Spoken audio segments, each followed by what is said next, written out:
back to Literature, Not Littering, the podcast where I discuss an aspect of the environment and relate it back to a classic novel, or in this case, a classic novella. Today we're talking about The Old Man and the Sea, written in 1951 by Ernest Hemingway, and comparing and contrasting the story to the ecological impacts of the commercial fishing industry.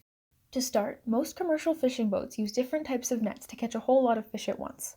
Often, fishers will locate schools of fish and scoop them up in a net called a purse seine for efficiency and for a low risk of bycatch, which is when anything other than the target species is caught.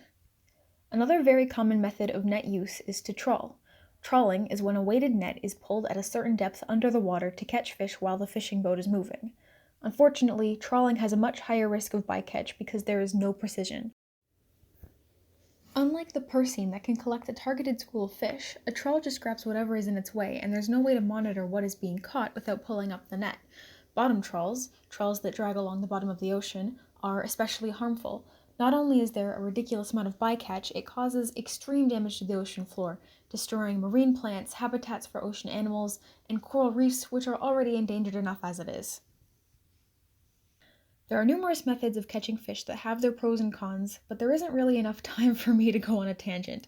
However, while we're on the subject of equipment, I want to take this opportunity to discuss the resources Santiago has access to compared to the resources available to a fishing company.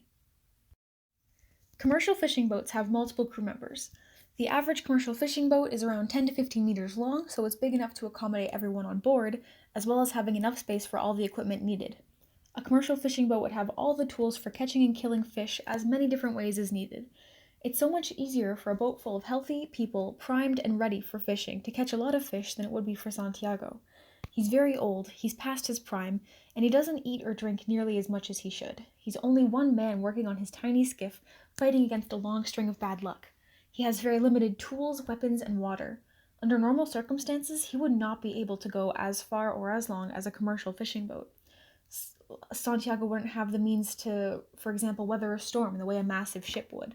And yet, even with all odds stacked against him and nothing working in his favor, Santiago was able to persevere. The next 2 points I want to make are very similar, and they do tie into one another, but I think of them as two distinct ideas. First, stamina. We meet Santiago at the tail end of a serious unlucky streak. He hasn't had a catch in 84 days. His assistant Manolin is no longer allowed to work on such an unfortunate boat. And then he gets in his tiny little skiff, hooks a marlin, and gets pulled across the ocean for 3 days straight.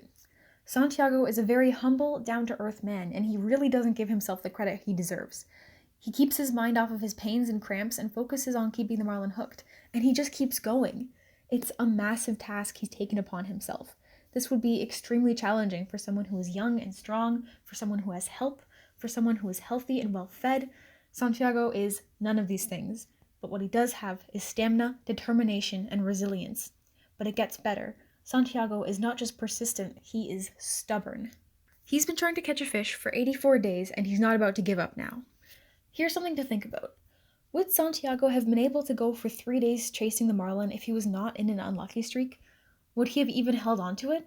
I don't think he would. I think the only reason he lasted that long was because he was desperate. He needed to catch this fish, and his desperation comes out in a way that makes the reader really feel it too.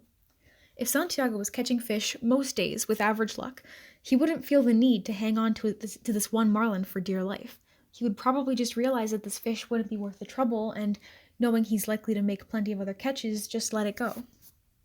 Next, motivations. Both Santiago and large companies technically fish to feed people, but Santiago's motivations are much deeper and more personal. Santiago is fishing to feed his community, to support himself monetarily, to break his unlucky streak, and because he was born to be a fisherman. It's a calling for him. Fishing companies fish to make money. To clarify, I'm talking about companies and corporations, not employees.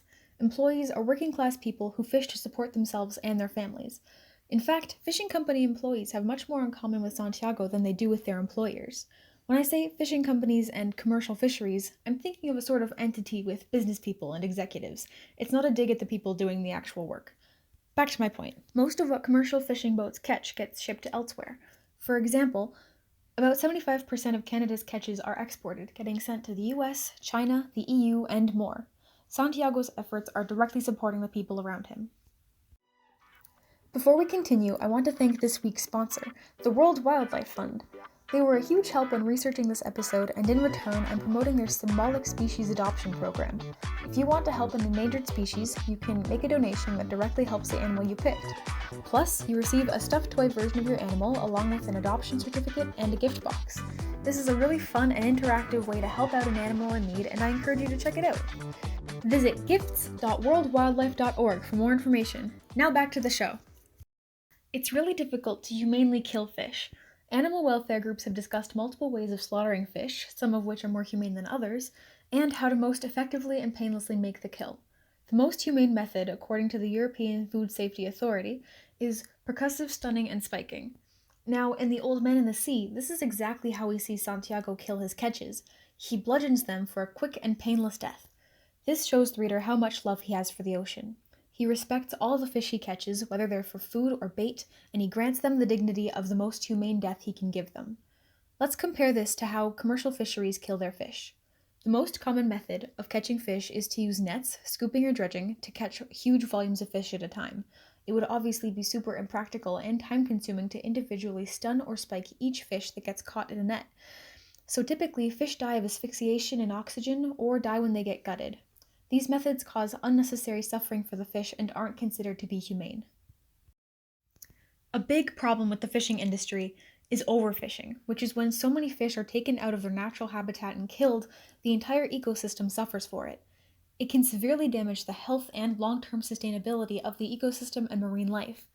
Overfishing affects the maturation and reproduction rate of fish, which means that fish are working overtime to restore and maintain a reasonable population. Believe it or not, it also affects the size of the fish, which means that overfishing is actually detrimental to the quality of fishers' catches.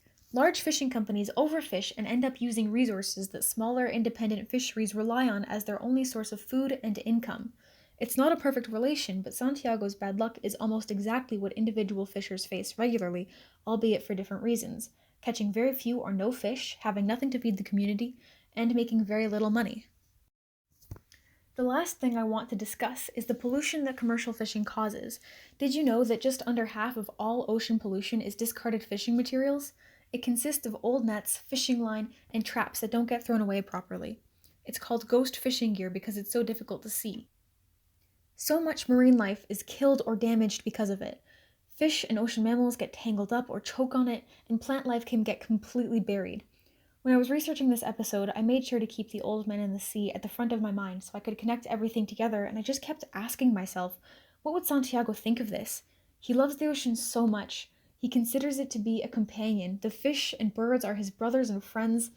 Santiago is so thoughtful and extremely passionate about what he does, and it would be devastating for him to see the state of our oceans and marine life today. Part of what makes reading so important is that it introduces people to new points of view, and that's why I started this podcast. Anyone can list facts about the environment, but sometimes it takes a more personal perspective to understand why it's so important. That's what I want to do for you, the listeners, every time I release an episode. The next time you think about the fishing industry, I hope you think about someone like Santiago as well. That's all I have for today, everyone. Join me next week where we'll discuss air pollution, and if we don't find a long-term solution soon, we'll all be living in the Valley of Ashes.